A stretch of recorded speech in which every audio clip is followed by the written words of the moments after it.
자, 걱정돼. 제 중간에 쓰러지는 거 아니야?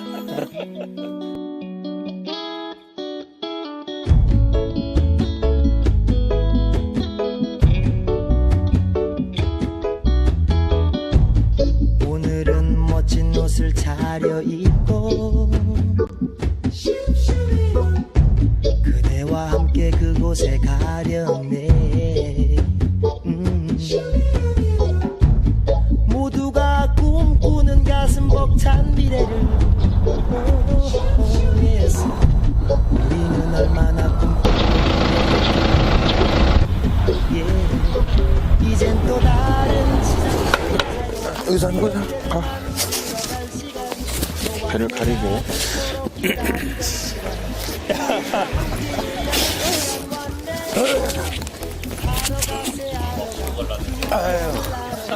우리들의 희망감으로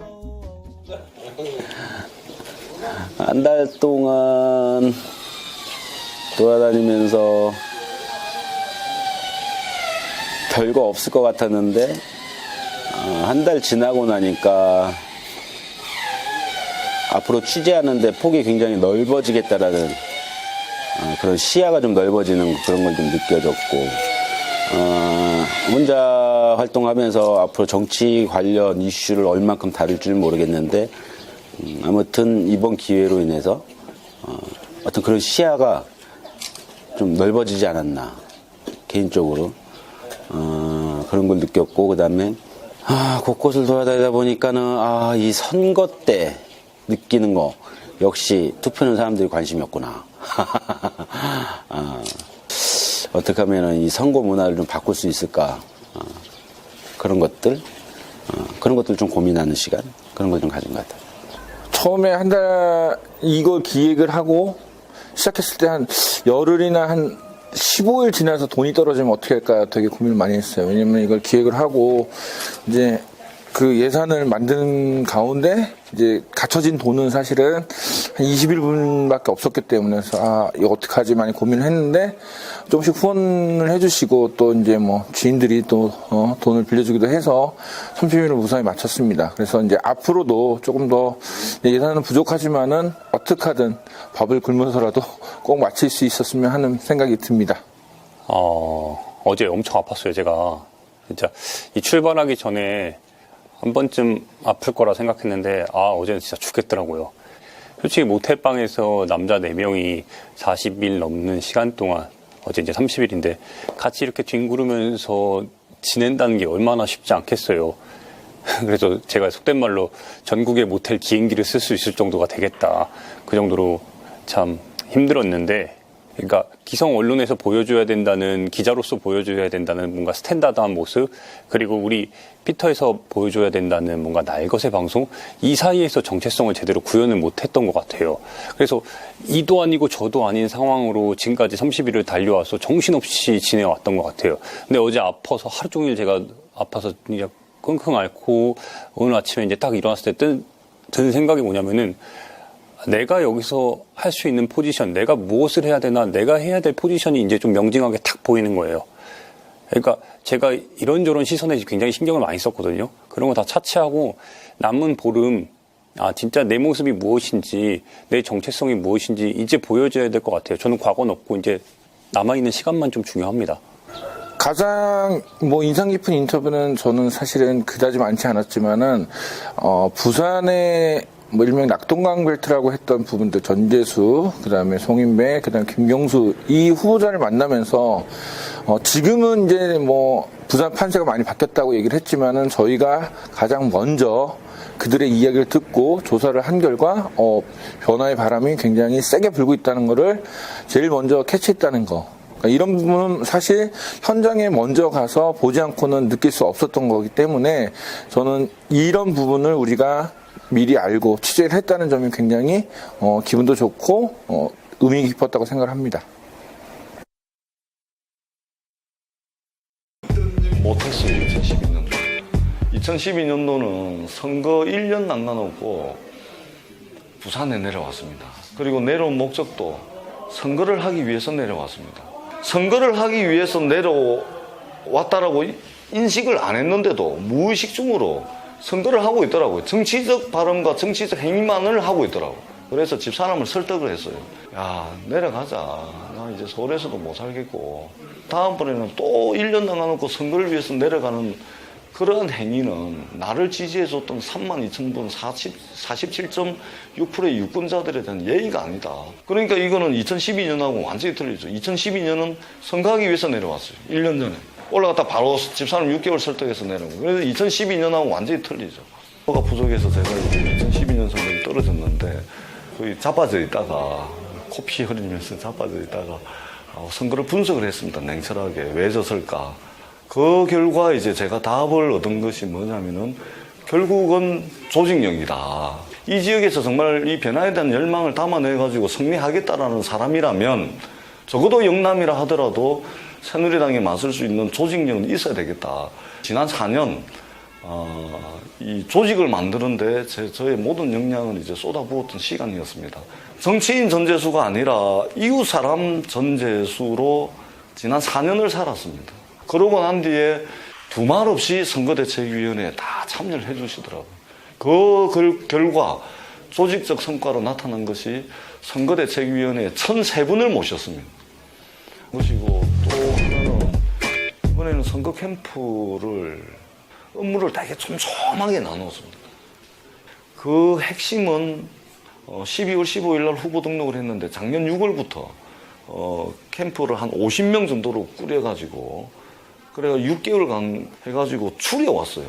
그래가지고 뭐가 난 사람은 다른 역할을 맡게 다른 데로 좀 빼고 6개월 트레이닝을 함께 해가지고 12월 15일 날 후보 등록하면서 캠프 체제를 전환을 한 거죠. 이 캠프 운영의 중심을 관통하는 것은 소통, 정책 공약, 메시지, 조직 모두 새누리당을 압도하겠다. 그러지 않고서는 못 이긴다. 이런 생각 때문에 미리 준비를 했었습니다. 지난 4년 동안 이제 했던 결과라고 볼 수가 있는 거죠. 저는 그 되실 것 같다가 제가 어느 정도 경험까지 했냐면요. 그때는 제 방송 3사의 출구조사에서 다 저를 당선으로 했습니다. 모든 방송차가 다 왔죠. 생방송 세팅을 막 하고 케이블이 창문으로 막 케이블 다 넣고 9시가 넘어가니까 소리도 없이 싹 빠져나가 마치 안개가 빠져나가듯이 그랬던 경험을 했습니다. 이제 좀 있으면은 이제 새누리당 공천이 마무리가 되면은 이제 여론조사가 돌 겁니다. 저들의 새누리당 쪽에서 잘 쓰는 작전이에요. 제가 지난번 선거 때 여론조사 공표 제한 기간이 있지 않습니까? 그 제한 기간에 맨 마지막으로 냈던 여론조사가 언론사에서 냈던 여론조사인데 샘플을 300샘플을 했어요. 평일날 ARS를 돌렸어요. 제가 24%인가 지는 거로 나왔어요. 지난번 선거 때. 양산 지역 이렇게 자연불악과 옛날 원도심 이런 데 어르신들이 많이 사시는 이런 지역의 KT 등록 번호라는 것은 아주 오래된 번호일 수밖에 없습니다. 평일날 ARS를 거기로 돌리면 새누리당 경선에서 전화 받는데 훈련돼 있는 사람들이 결국 전화 여론조사를 받아요. 야, 전화번호 너 전화 오면 꼭 받아야 돼. 어머니 꼭 받아놔야 돼요. 전화 뭐 오는 것 여론조사 무조건 다 받아서 아시죠? 이렇게 훈련돼 있는 사람들. 이 사람들이 결국 선거운동 기간 중에 여론조사를 할 겁니다. 이런 공격이 있을 겁니다. 저도 막 휘청휘청할 거예요. 지지자들도 막 흔들릴 거고. 그러니까 이런 싸움을 해야 돼요. 영남은.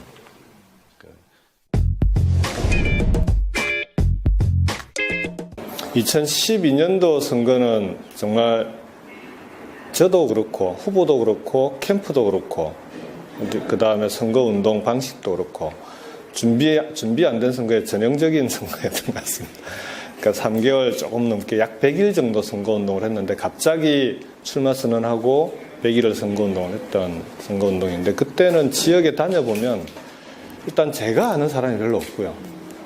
또 거꾸로 저를 아는 사람도 별로 없고 다만 명함을 드리면은 노무현 대통령 마지막 비서관 어디서 들어본 것 같다 이런 정도의 이제 그러니까 대통령님에 대한 향수가 있는 분들이 좀 애틋해하는 근데 그 힘으로 또 선거를 치러냈던 2012년 선거였는데 노무현 대통령 마지막 비서관이라는 타이틀만으로 치를 수 있는 선거는 그 선거가 마지막이 아니었나 싶습니다. 저한테도. 근데 이제 그동안 4년 동안 지역에서 꾸준히 활동해오고 그 다음에 중간에 도지사 선거 한번 치르고 하면서 달라진 건 그렇습니다. 어디 나가보면은 제가 아는 사람들도 많아졌고요. 그 다음에 저를 아는 사람들도 2012년에 비하면은 훨씬 비교할 수 없을 정도로 많아졌고 기억에 가장 남는 인터뷰는 역시 저는 대구에서 수성에서 김부겸의 모습이었어요. 정말 헬조선 고담대구 막 이런 식으로 굉장히 대구에 대한 비하나 이런 것들이 많았잖아요. 근데 그 대구의 변화를 이끌고 있는 사람이 야당에서 존재한다는 거. 그리고 거기에 대한 반대, 어찌 보면 상대 후보가 김문수 전 경기도지사라는 거. 이 점이 정말 좀 충격적이었어요. 이런 거대한 싸움을 하고 있음에도 불구하고 뭔가 변화의 바람이 일고 있구나. 대구가 그렇게 죽어있는 도시가 아니구나. 사람들의 마음속에서는 변화에 대한 욕망이 있구나. 이거를 분출하는 방식만 몰랐을 뿐이구나. 그런 인터뷰 현장이 그 두 사람의 인터뷰를 대조되는 인터뷰에서 드러나서 좀 많이 인상이 깊었고요. 우리 총선 아바타 현장과는 좀 별개인데 우리가 전국을 다니면서 국민TV 조합원들을 만나고 특히 부산 조합원들이 매주 토요일 날 서면에서 세월호 선전전을 700일 넘게 하고 있더라고요. 제가 처음에 인터뷰를 하다가 마이크를 놓고 카메라를 놓고 같이 선전전을 했어요. 2시간 동안 같이 노란 리본 가방에 달아주세요. 세월호 잊지 말아세요. 세월호 온전히 인양해야 됩니다. 저는 꾸준함으로 계속 이렇게 현장을 지키고 있는 사람들이 대한민국에 있고 우리 국민TV 조합원이라는 게 자랑스럽고 이런 변화를 이끄는 게 우리 국민TV라는 거를 다시 한번 느꼈고 그게 자부심이라는 게 저 스스로 더 열심히 해야겠다, 잘해야겠다 그런 생각하게 됐습니다. 그게 한 개인이 만든 게 아니고 그만큼 대구의 사회 경제적 조건이 그만큼 힘들다고 봐야죠. 이분들이 자신들이 분노가 있는데 이거를 어떻게 표출할 기회가 없는 거라. 여기 조금 완강한 이게 위계 사회거든. 그리고 어른들이 쭉 계시고 하니까 자신들이 이 사회 경제적인 어떤 압박을 받아도 이 분노를 표출할 기회가 없었는데 이제 뭔가 조금 할 만한 상황 아닌가. 이번에는 한번 그런 걸 터뜨려 보자라는 그런 조심스러운 꿈틀거림이 느껴져요. 그게 이제 대구 민심이죠. 아니 이제 우선 쭉 다녀보니까 가장 대구에서 마음의 상처가 많고 깊고 이제 그게 굳은살이 된 부분들이 50대예요. 특히 50대 남성층. 정말로 앞만 보고 열심히 일했는데 부모 부양에 대한 부담은 여전히 남아있고 그다음에 자산 가치는 서울의 3분의 1 수준입니다. 자산, 아파트나. 그지? 그리고 자식들 지금 겨우 키워서 대학 졸업시켰더니 이 친구들 취업 잘 안 돼. 사실은 지금 이 사람들 어디 화소연할 데가 없어요. 그래 그분들 곁에 당신들의 친구로서 당신들의 한번 정말 대변자 노릇을 내가 한번 해보고 싶다. 한번 기회를 다오. 또 내 스스로가 이제 뭐 어쨌든 사실상은 지금 내가 60대 접어들었고 호적상은 아직도 50대 후반이니까 그분들한테 이제 화제를 던지는 거죠. 이 사회를 당신들이 안 바꾸면 어떻게 누가 바꾸겠냐. 맨날 어른들 타령하고 젊은이들 투표율 낮다고 타령해서 되는 건 아니지 않냐. 그걸 이제 호소한 거죠. 저는 사실은 이번에 당선되면 두 가지. 하나는 대구를 위해서 정말로 미친 듯이 일해줘야 돼요. 그래야 앞으로 우리 후배들이 여기서 야당을 할 수가 있죠. 그죠? 그 신뢰를 깨면 안 되고. 두 번째는 최근에 김종인 대표가 오면서 뭐 논란은 있지만 좀 당이 국민들하고 관계가 좀 많이 회복되는 것 같지 않아요? 그동안 조금 반대에만 익숙하다는 우리 당의 이미지를 대안을 마련하고 이 공동체를 위해서 고민하는 집단이라는 그런 이미지로 바꾸는데 아마 제 역할이 있을 거예요. 그러면 정치를 지금보다는 훨씬 더 사력 있게 책임지는 모습으로 해야 되잖아요. 지금은 반대하는데 날카로우면 우리 지지자들한테 박수는 받죠. 그리고 국민들하고 거리는 더 멀어졌잖아요. 나는 그거를 제가 아마 바꾸는 역할이 있을 거예요. 무슨 거기에서 살아남아야 뭐 그 다음에 제가 여기서 정치하는 의미가 있죠. 인터뷰 내용은 좋았던 거는 김경수 후보를 만나러 갔을 때 그 붕어빵 장소 아주머니를 만났던 게 가장 좀 인상적이었고 왜냐하면 그 얘기했던 게 필리버스터가 한참 그래서 야당이 지지를 받고 있는 상황에서 이런 효과가 이런 고장에 이런 곳곳 지방에도 이렇게 여파를 줄 수 있구나. 굉장히 좀 그런 거에 좀 이색적이었고 아직은 마무리를, 이 총선 아바타를 마무리를 한 게 아니기 때문에 중간에 어떻다라고 말할 수 있는 거는 나중에 좀 정리해서 말해야 될 것 같고. 취재 현장 아쉽다라는 거는 원래 이거를 시작을 하면서부터 좀 문제적 후보들을 좀 많이 만나려고 했었는데 사실상 거의 만나지 못했죠, 우리가. 그거는 못 만난 거는 우리가 안 찾아간 게 아니라 그들이 사실상 취재를 거부를 한 거죠. 그 취재 거부한 이유는 제가 볼 때는 개인적으로 봤을 때 스스로 본인이 뭐가 문제인지를 알아요. 그러니까 우리 같은 우리 언론들이나 우리 같은 사람들이 찾아온다고 했을 때 뭐 물어볼지를 뻔히 알거든. 상당히 불편한 질문들, 공개돼서 좋을 거 없는 것들을 물을 거를 그들이 더 잘 알기 때문에 그러한 이유 때문에 거부했다라고 보기 때문에 그래서 뭐 예를 들어서 경주의 김석기 후보라든가 추경호 후보라든가 뭐 정종서 후보 등등 이런 후보들을 실제적으로 만나서 단 한마디에도 질의를 못했다, 질문을 못했다라는 게 굉장히 아쉬운 부분. 이제 곧 만나겠지 뭐 이제.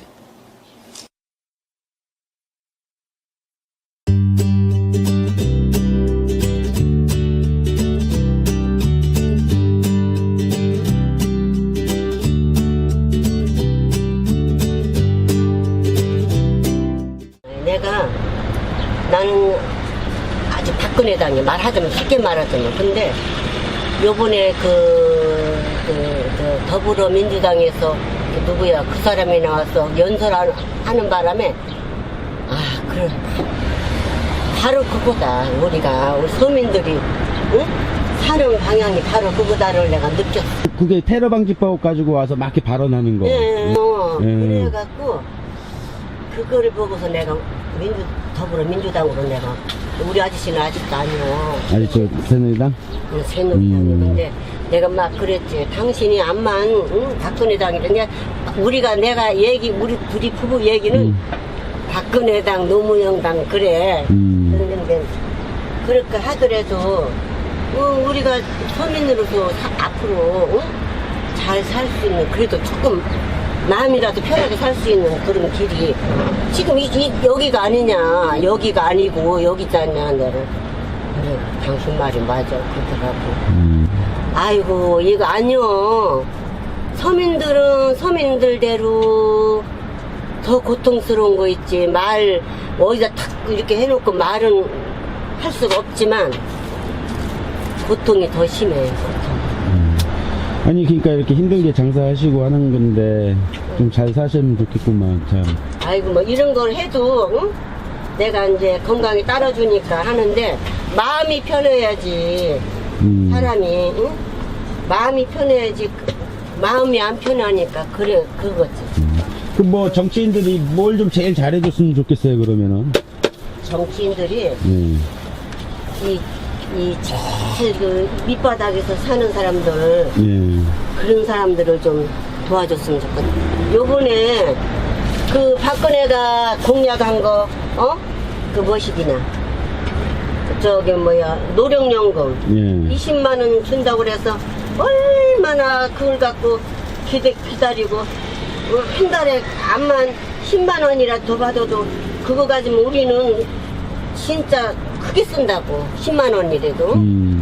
그런데 그걸 갖고 세상에 20만 원 줘놓고 그게 수입이라고 저기 수급자들 20몇만 원에서 나오는 데서 10만 원을 갖다 까는 거야. 그걸 수입이라고 그걸 빼버려. 10만 원 안 주는 거야 말하자면. 응? 그렇게 억울한 게 어디 있어. 공약을 하지를 말든지.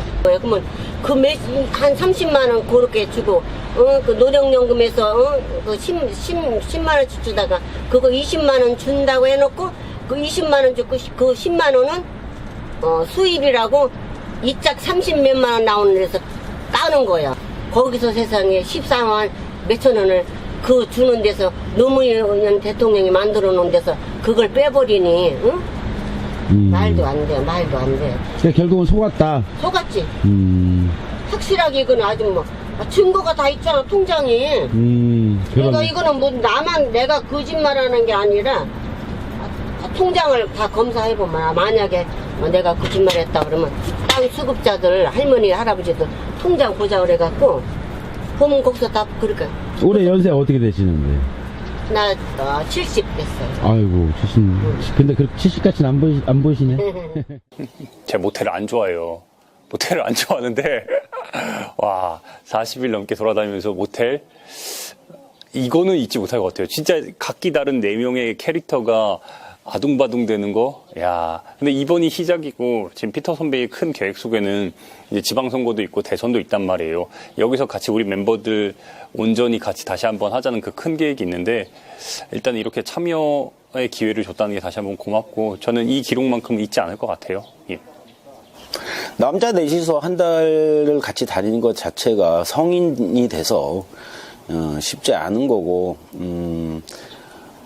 각자 하고 싶은 것들이 너무나 뚜렷하고, 방향은 같은데, 각각 자기가 만들어내고 싶은 콘텐츠가 다 틀리다 보니까, 이해라든가 충돌도 중간중간에 있었는데, 이런 것들이 나는, 사실상 굉장히 큰 자산으로 돌아오지 않을까. 이 일을 하고 있는 동안에는.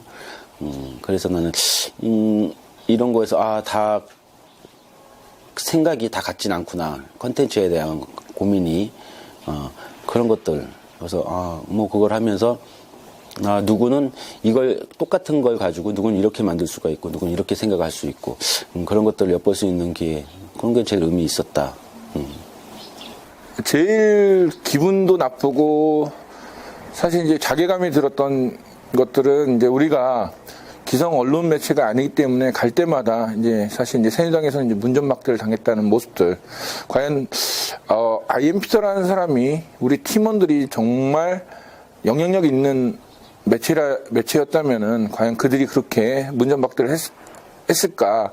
이런 점을 놓고 볼 때 조금 더 영향력 있는 사람이 됐으면, 그리고 더 많은 사람들이 이 IMP터의 컨텐츠, 그 다음에 기사 이런 글들을 좀 보게 할 수 있는 노력을 더 기울여야겠다는 생각을 좀 해봤습니다. 차 퍼졌을 때 어떤 그런 건 없어요? 차 퍼졌을 때 제일 먼저 든 생각은 이거 수리비가 얼마나 들까.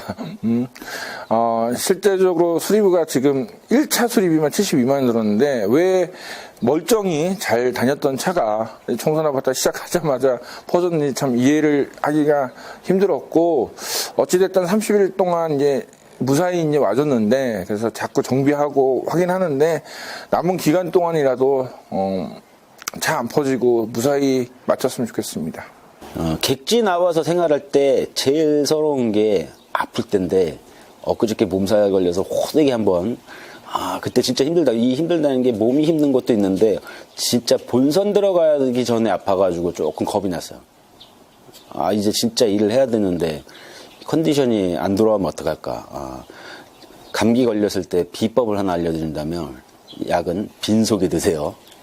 그리고 가능하면 아주 센 약으로 2시간 차이로 먹다 보면 몸속에서 감기가 잘못 걸렸다, 잘못 들어왔다. 오남용을 좀 하세요. 일부 사람들이 이제 그런 얘기를 해요. 더 IMP터가 제작하는 방송이나 취재 내용, 이게 뭐가 과연 수준이 있냐 없냐 막 이런 얘기를 많이 해요. 어쩌면 그들의 얘기가 맞을 수도 있어요. 그러니까 우리가 제작하는 방송이나 기사 내용들이 기성 언론의 눈에 비추어 볼 때는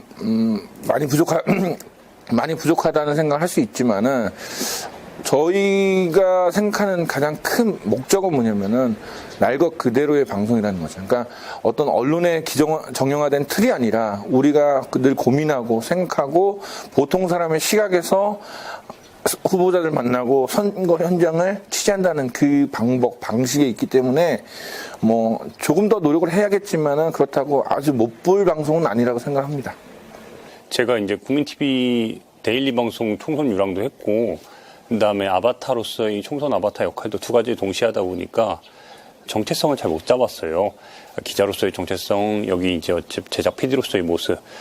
이런 정체성의 혼란이 제 스스로 30일 동안 제가 명징하게 무엇을 해야 되는지 잘 몰랐었던 것 같아요. 그게 30일 동안 아무 생각 없이 그냥 이렇게 습관처럼 이렇게 지내왔던 것 같은데, 이제 거기서 조금 좀 자유로워졌다는 거?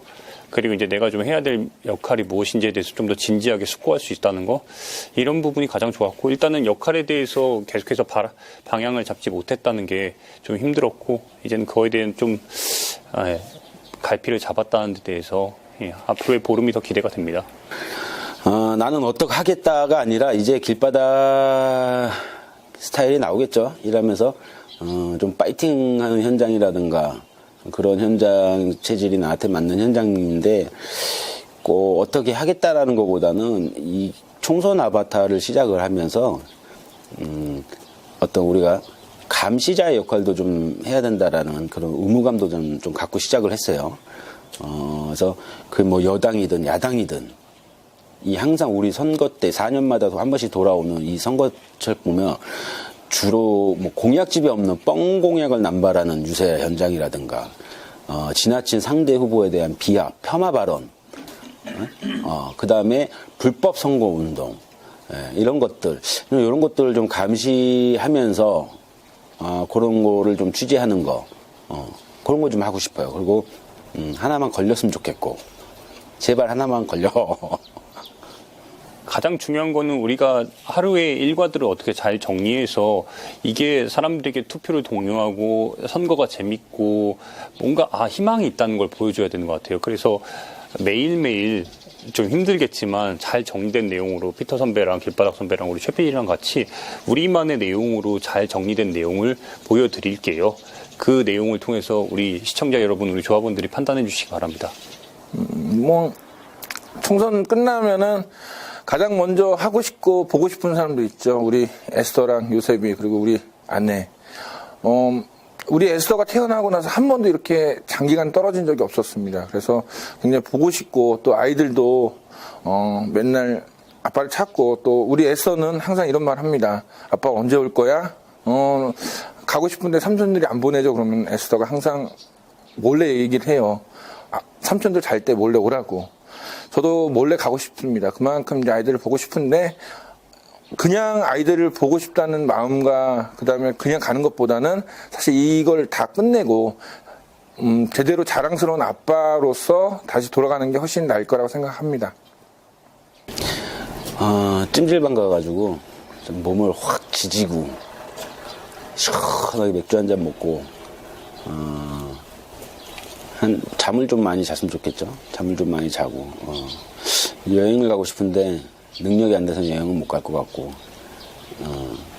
다시 뭐 길바닥이 좀 해야 될 일이 좀 있어요. 그거부터 좀 먼저 하지 않을까 싶네. 나 이건 진짜 하고 싶다. 100% 지금. 솔직히 엄마한테 진짜 미안한데 은혜 씨랑 밥 먹고 싶어요. 근데 우리 엄마도 보고 싶고, 어제 근데 어머니의 촉이 진짜 무서운 게, 어제 제가 진짜 아파가지고 막 쓰러져 있는데 밤 11시에 우리 어머니가 저한테 전화를 안 하는데 11시에 갑자기 그냥 보고 싶다고 전화가 온 거예요. 그래서 왜 전화했냐 그랬더니 그냥 느낌이 좀 이상해서 전화를 했대요. 진짜 엄마의 촉은 무섭더라고요. 그래서 엄마한테 일단 잘하고 그다음에 은혜 씨랑 밥 좀 먹고 싶어요. 예. 결국에는 이 네 사람의 캐릭터 중에 제가 가장 명징하게 그 모습을 잘 못 보여줬던 것 같아요. 이것도 해야 되고 저것도 해야 된다는 갈팡 속에 제 스스로 정체성을 못 잡았는데, 이제는 좀 더 제 모습 그대로 제 캐릭터대로 잘 갈 수 있게, 그리고 같이 융화돼서 잘 갈 수 있게 더 노력하겠습니다. 우리 이제 길바닥한테는 좀 더 현장 속으로 좀 들어갔으면 좋겠고, 우리 이제 김 기자는 조금은 힘 좀 빼고 기성 언론의 틀에서 좀 벗어났으면 좋겠어요. 그리고 또 우리 우필이는 제발 김치찌개만 찾지 말고 맛있게 좀 많이 먹었고 좀 튼튼해졌으면 좋겠습니다. 아프지 않았으면 좋겠어요. 김종훈이 저 갤갤거리는 거 보니까 아프지 않고 끝까지 완주 잘 해서 43일 기록이라는 거를 한 가지 기록을 좀 이렇게 남겼어요. 왜냐면 이게 4년에 한 번 돌아오는 거기 때문에 4년 후 이걸 또 할 수 있을 거라는 장담 못 하잖아요.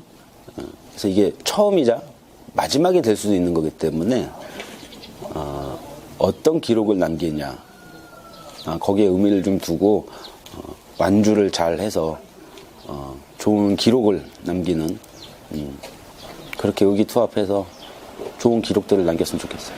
그럼요. 그건 참 저한테는 개인적인 기록으로서 계속 일기를 쓰려고 노력을 하는데 쉽지가 않았어요. 쉽지가 않았는데 예, 노력해야죠.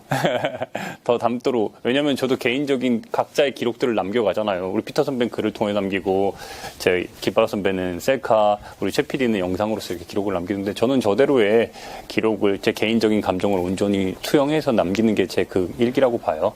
열심히 잘 마무리하겠습니다. 중간에 몇 명을 놓쳤어요. 그래서 굉장히 많이 빠졌는데, 찍을 거예요. 찍고, 과연 뭐 얼마나 많은 후보를 더 만나서 찍을지 모르겠는데 그 그냥 찍는 게 아니에요. 기록이야 나한테는. 자랑하려고 올리는 게 아니라 내가 나중에 얼마만큼 후보를 만났고 어떤 후보를 만났고 그 사진을 갖고 있으면 그 기억이 나니까 그 당시가 좋은 자료로 활용도 할 수 있을 것 같고 그런 의미로 찍는 거기 때문에 셀카는 계속 진행됩니다. 의외로 욱PD 먹방이 많은 사람들이 호응을 받고 있습니다. 그 이유는 사진에 자연스럽게 묻어나는 이제 어떤 피곤함을 사람들이 좀 이해하고 그분들이 이제 공감을 하는 건데, 우리가 이 총선 아바타라는 프로젝트를 했을 때 가장 기본적으로 생각했던 건 뭐냐면 우리들이 같이 취재하는 이 과정 속에서 나오는 모습들이거든요. 그래서 저는 욱PD 먹방 괜찮은 아이템이었고 앞으로도 많은 사랑을 받을 거라 생각합니다.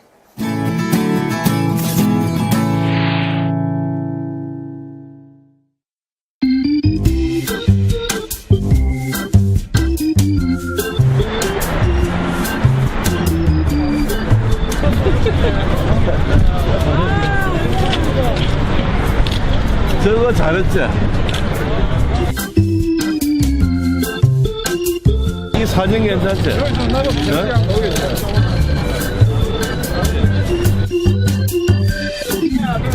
이번 화이팅! 김무성! 소리 안 나온다. 김무성! 이거 늘어나고 있어. 자, 간다. 하나, 둘, 셋. 김무성!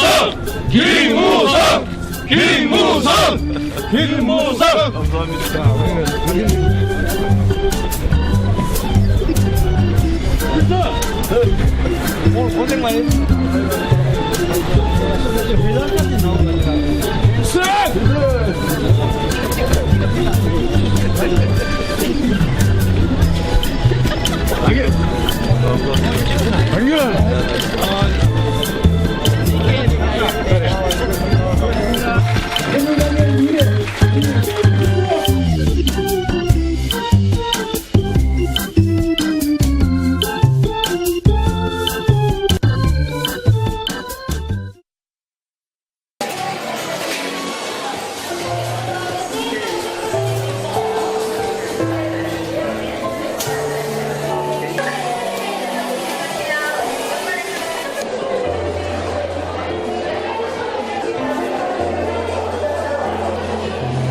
사진 앞에서 웃지 마요. 나는 그곳에 없어요. 나는 잠들어 있지 않아요. 제발 날 위해 울지 말아요. 그냥 여기 뭐 그냥 매주 토요일마다 여기서 다들 하시니까 혼자 있었으면 당연히 못했지. 근데 있으니까 이제 사람들이 같이 함께 하니까 그게 되는 거였고, 거기서 저는 뭐 그냥 국민TV 조합원이라는 뭐 그런 거 하에 이제 어차피 사람들이랑 같이 이렇게 올렸던 거고, 사실은 이렇게 지금 직접 나서서 하는 사람들이 없어서일 뿐이지만은 그래도 관심 가져주는 사람도 있고, 원래는 내가 지금 직접적으로 표현을 못해서 그러는 거지, 지금 사람들도 많이 쳐다보시고, 심지어 이제 여기서 서명하시는 분들도 대부분이 보면은 젊은 사람들이 많아요. 그런 게 지금 내가 직접 참여를 못하고 있지만은 내가 그래도 잊지 않는 마음은 언제나 함께하고 있다. 여기 사람들이 같이 있으니까 나도 저기 한번 같이 해야 되겠다. 그런 마음이 있어서 하는 게 아닐까. 여기도 보면은 뭐 젊은 사람들도 여기뿐만 아니더라도 취하시는 분들도 있으니까 젊은 사람들 보내서는 그런 분들 많으시거든요. 그래서 그런 게 아닐까 싶어요. 할게요. 아침엔 종달새 되어 잠든 당신을 깨워줄게요. 밤에는 어둠 속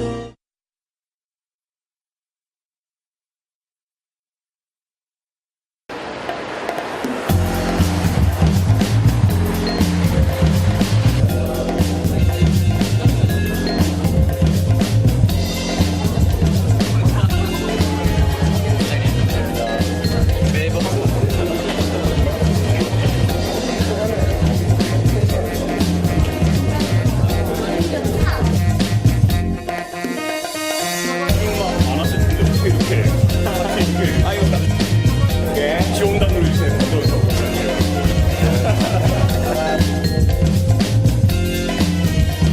그것도 컷오프 지원단이라는 이런 거.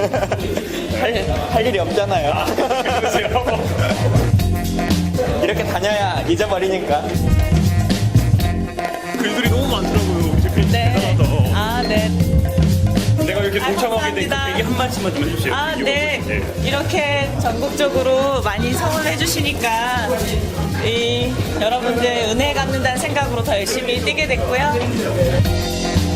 그 좀 아쉬움은 좀 많이 좀 이제 좀 극복됐어요? 지금은 뭐 제 아쉬움보다는 지금 총선 17일밖에 안 남아서요. 총선 먼저 승리시키고 나서 네, 그 다음에 다시 고민하겠습니다.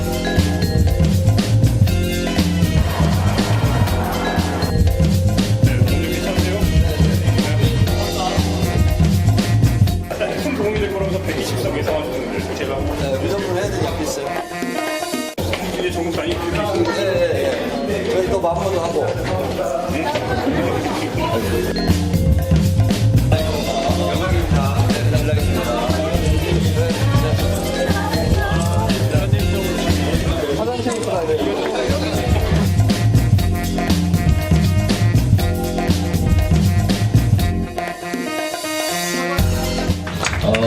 덕헌동 들어보셨죠?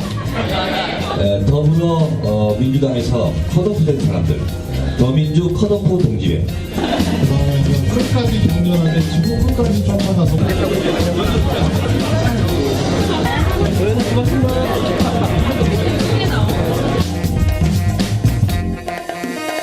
많은 분들께서 컷오프 당한 이 대상자들 그분들을 굉장히 안타까워하셨어요. 그래서 이거를 어떻게 하면 에너지로 다시 바꿔서 긍정의 에너지로 우리 승리에 기여할 것인가. 처음에 이제 떨어지고 바로 그날 저도 그 지원 유세 있으면 다니겠다 이렇게 페이스북에 남기긴 했었는데 먼저 떨어진 정청래 의원이 다음날 전화를 주셨어요. 같이 다니자. 그래가지고 그럼 좋습니다. 그렇게 해가지고 구성하게 됐죠. 갑자기 떠올랐어요. 왜냐면 제가 지원 유세를 다닌다고 얘기했잖아요. 그냥 혼자 다니는 것보다는 저처럼 아픔이 있는 사람들을 좀 모아서 하면 더 재밌겠다, 더 감동이겠다 이렇게 생각해서 그냥 더민주 컷오프 동지회, 덕컷동 뭐 이런 생각이 났고, 그러다 이제 덕컷 유세단까지 만들면 되겠다. 근데 덕컷은 그냥 쌍시옷입니다.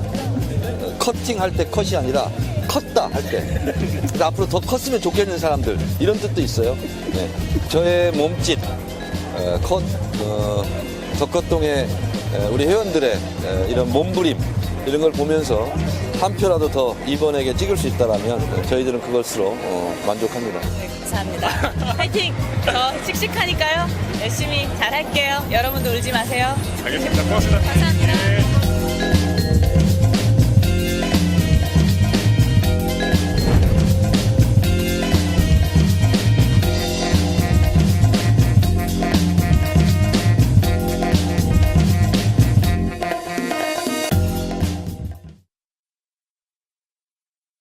네, 오늘 총선 아바타는 울산에 나와 있습니다. 이곳은 지난 19대 총선에서 새누리당이 5곳 모두를 석권한 곳인데요. 그런데 이곳에서 작은 변화의 바람이 불고 있습니다. 새누리당에 맞서서 무소속 단일 후보 야권 단일후보, 진보 단일후보가 나타난 겁니다. 과연 이들이 어떻게 단일화 과정을 거쳤고 그리고 어떤 선거 전략으로 이번 총선에 임하고 있는지 오늘 총선 아바타가 이들의 후보를 만나보겠습니다.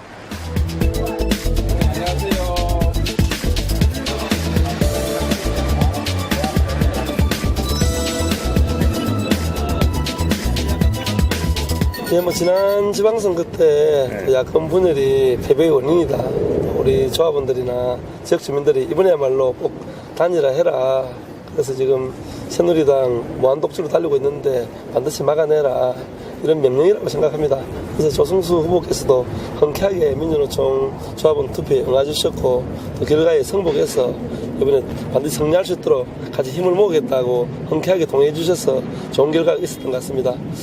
또 그 위에도 뭐 야권 단일화 부분에서도 우리 더불어민주당에서 이상현 위원장께서도 결단해 주시고 동구 주민들의 여망이 그런 것 같아요.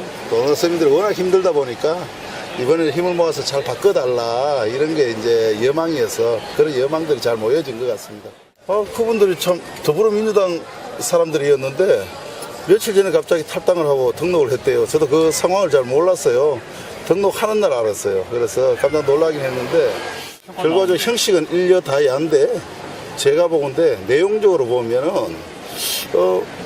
오히려 그렇지 않은 것 같아요. 일야고 다여도 될 수 있지 않습니까? 그게 다 뭐 그래 해가지고 지금은 또 집권을 하지 않다고 야권의 어떤 성격이나 내용을 가지고 있다고 보지 않기 때문에 그분들이 야권표를 가져갈 수 있다 저는 이렇게 보지만은 않습니다.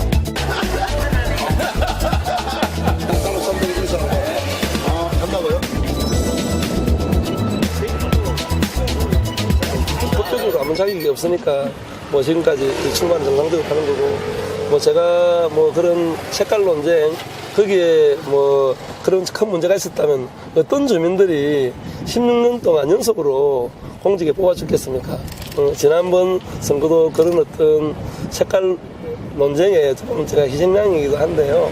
뭐 그런 데 개의치 않고 우리 민주노동당을 거쳐서 우리 통합진보당은 노동자, 농민, 영세 상인들, 서민들을 위해서 정말 진정성 있게 달려온 정당이라고 저는 자부하고 있습니다. 그동안 우리가 좀 사회적으로 좀 금기시되었던 뭐 무상급식, 무상의료, 그다음에 뭐 재벌들에 대한 어떤 부유세 이런 문제들이 지금 그 집권 여당에서 나올 정도로 사회적 이슈를 만들어가는 정당이 저희 뭐 민주노동당의 통합진보당이라고 생각합니다.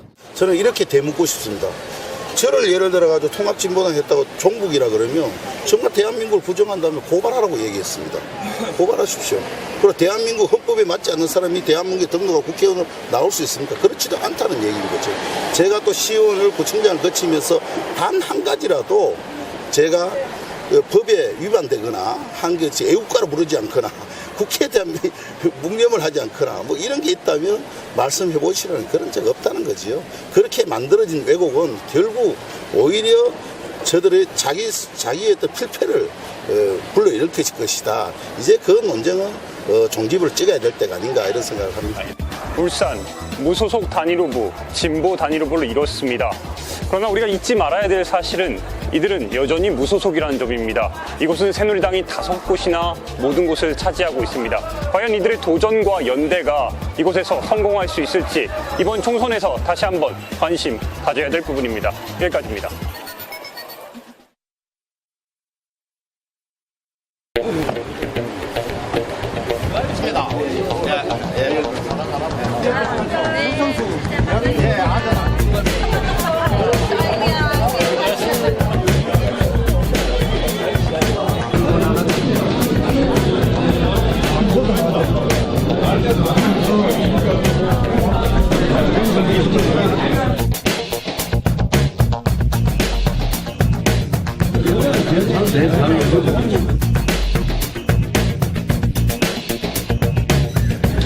다시 희망 그림을 전달, 맛의 성장.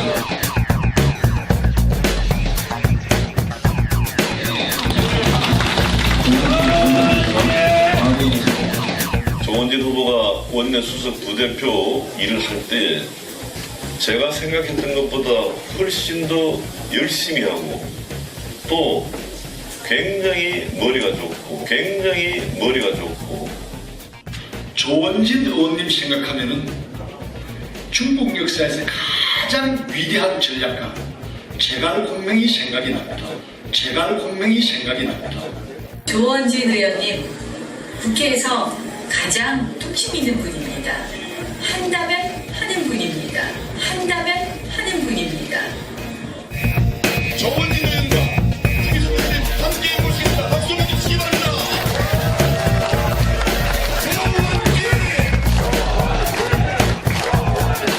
여성 대통령, 박근혜 대통령 무서운 분입니다. 종북 좌파가 만들어놨는 통진당을 없애버린 겁니다. 종북 좌파들 겁나가지고 표가 겁나고 데모가 겁나가지고 종북 좌파들한테 할 소리도 못하고 했던 그런 사람들 많았잖아요. 정치인들 중에. 우리 박근혜 대통령 눈 하나 깜짝 안 했습니다. 종북 좌파들 아무리 얘기해도 눈 하나 깜짝하지 않고 통진당 해산해버린 겁니다.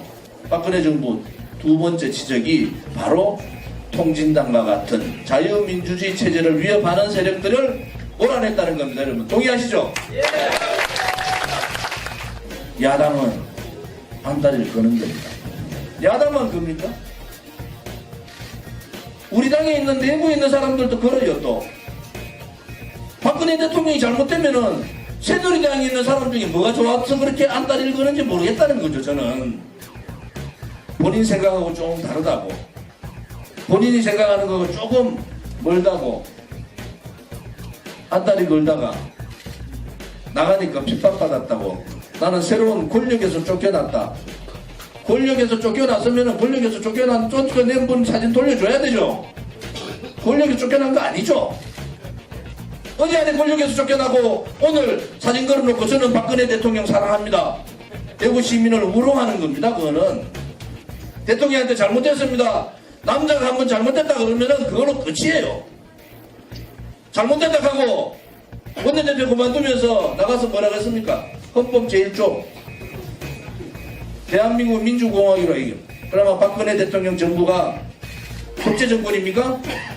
남자면 당당하게 박근혜 대통령 정부는 독재 정권이라고 얘기를 하라는 겁니다. 왜 이것도 아니고 저것도 아니고 비스무리 이야기 얘기해가지고 국민들을 현혹시키고 있는 겁니까? 본인이 예비후 등록할 때 모든 권력은 국민으로부터 나온다. 박근혜 대통령이 유신 정권입니까? 왜 그렇게 당당하지 못합니까? 당당하게 본인이 그런 부분이 있으면 당당하게 얘기를 하시는 게 맞습니다. 역대 대구 선거에서 이렇게 혼란스러운 적이 있었습니까? 왜 대구가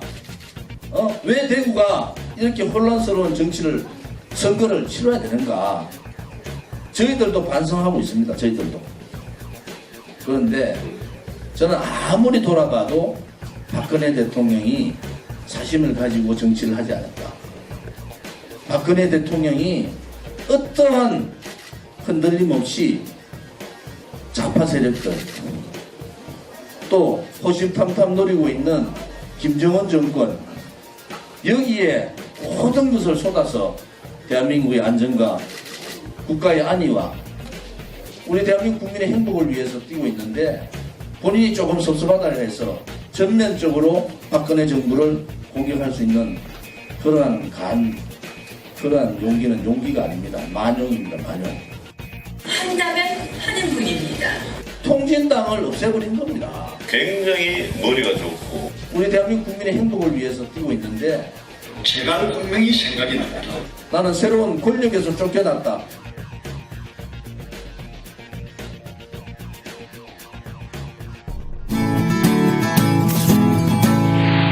더 IMPT라는 그 프로그램도 저희가 촬영을 하고 있고, 그 다음에 뭐 글이나 여타의 그 유튜브 동영상은 이제 올라가는데, 그거 말고 데일리로 이제 그 유권자들과 조합원 여러분들에게 뭔가 계속적으로 정보를 좀 전달했으면 하는 생각으로 이제 데일리, 그래서 저희가 보통 선거 기간에는 이제 저녁에도 많이 촬영을 나가기 때문에 그걸 밤새 편집을 해서 그 다음날 아침 뭐 8시 출근길에 보실 수 있도록 지금 계획을 하고 있는데, 이 계획을 하자면 이제 밤에 엄청 많이 뛰어다니는데요. 우리 길바닥이 이제 밤에 뛰어다닐 때 주로 이제 선거 유세장을 다닐 텐데, 뭘 많이 좀 찍고 담고 싶어요?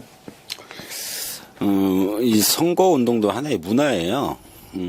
매번 18대, 19대, 20대 이렇게 지켜보면서 이 선거 운동도 하나의 문화이기 때문에 어떤 식으로 선거 운동, 의색적인 선거 운동 그런 모습, 그런 과정에서 과열된 분위기가 양상이 됐을 때 또 어떤 모습들이 나오는지 이런 것들을 좀 집중해서 한번 지켜보려고 합니다. 저는. 김 기자. 저는 좀 잘 정리해서 힘 빼고 잘 정리해서 사람들이 부담 없이 이렇게 총선이 돌아가고 있구나 이런 걸 좀 잘 정리해서 보여드리고 싶어요. 저는 이제 개인적으로 이제 글을 쓴 사람이기 때문에 그 후보자들이 내건 공약이라든지 이런 부분을 좀 전에 분석을 해서 다음날 뭐 글로 발행하면서 공약의 허구성, 그 다음에 무분별한 공약이 남발되는데도 불구하고 사람들이 왜 1번을 찍는지에 대한 분석을 좀 해보도록 하겠습니다. 앞으로 14일 남았는데 저희가 최선을 다해 몸 아프지 않고 돈 떨어지지 않고 끝까지 완주하도록 하겠습니다. 앞으로도 더 IMP터 총선 아바타 이 프로젝트가 끝까지 마무리 잘 될 수 있도록 시청자 여러분과 조합원 여러분들이 많이 응원해 주시고 지지해 주시기 바랍니다. 고맙습니다. 고맙습니다.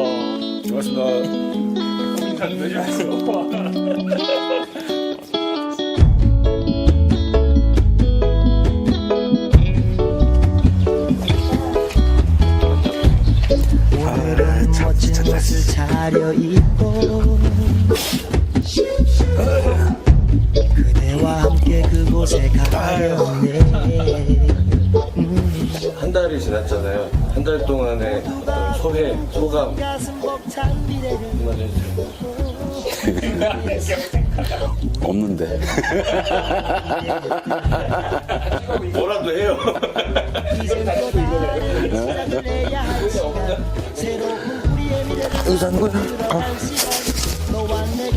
배를 가리고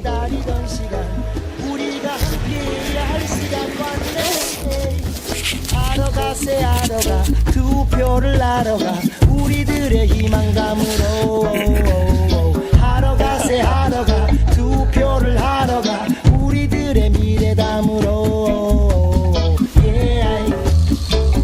찍고 노는 날 뭐 다른 분들도 그렇지만 아빠인 저로서는 이 투표를 통해서 우리 요셉이랑 에스더가 조금 더 나은 세상에서 살고 싶습니다. 더 나은 세상이라는 거는 결코 뭐 돈이 많거나 잘 사는 것이 아니라 상식적인 사회가 통용되는 거죠. 열심히 일하면은 그만큼의 대가를 받고 공정한 경쟁이 이루어지고 그리고 어떤 대의나 국가의 모든 권력보다는 개인의 행복을 추구할 수 있는 정말 우리나라 헌법에 명시된 개인의 행복 추구권이 완성되는 그런 사회가 됐으면 합니다. 나에게 투표라기보다는 나는 지금까지 한 번도 투표를 빠진 적이 없어요. 처음 투표권을 가진 이후로부터 한 번도 투표라는 거 소홀히 한 적이 없는데 물론 나도 20대 초 때 아무것도 모르지만 하다못해 아버지 말 듣고라도 찍고 그랬는데 좀 우리 젊은 청년들한테 좀 하고 싶은 얘기가 며칠 전에 페북에도 올렸는데 자꾸 뭐가 안 바뀌고 변하지 않고 의미가 없다라고 얘기하는데 투표 안 해서 그런 거거든. 모든 변화, 뭐가 바뀌어야 되겠다 이런 거 시작은 투표예요. 투표는 의무지 않습니까? 그리고 의무보다 더 높은 권리예요. 내 권리를 포기한다라는 거는 안타까운 거예요. 권리, 의무 포기하지 말고 이번에 꼭 투표들 잘해서 징글징글한 이 헬조선 좀 바뀌었으면 좋겠어요. 나도 헬조선이에요. 나에게 투표란 저는 변화의 시작 같아요. 그러니까 우리가 이렇게 불평불만이 많잖아요. 근데 이 헬조선 각자도생 혼용무도한 이 대한민국에서 변화를 결국에 할 수 있는 거는 저는 민주주의 사회라면은 결국엔 투표밖에 없는 것 같아요. 그러니까 자기가 진짜 원하는 조금만 1분만 생각해 주세요. 내가 진짜 원하는 세상이 무엇인가.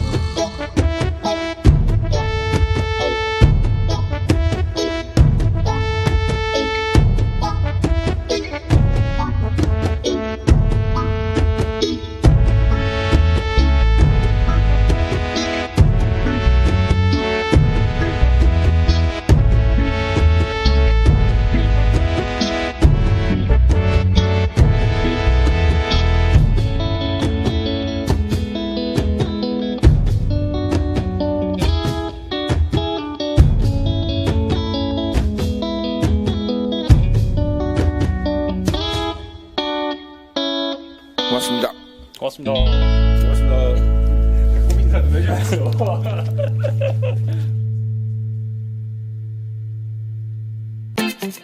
국민TV, 국민라디오 그리고 뉴스케이를 응원하시는 분들 미디어 협동조합 조합원 가입으로 힘을 실어주십시오. 그리고 기존 조합원 분들은 월조합비 납부 신청을 해주시면 감사하겠습니다. 조합원 가입과 월조합비 납부 신청 문의는 홈페이지 국민.tv 또는 서울전화 3144-7737로 연락주시면 됩니다.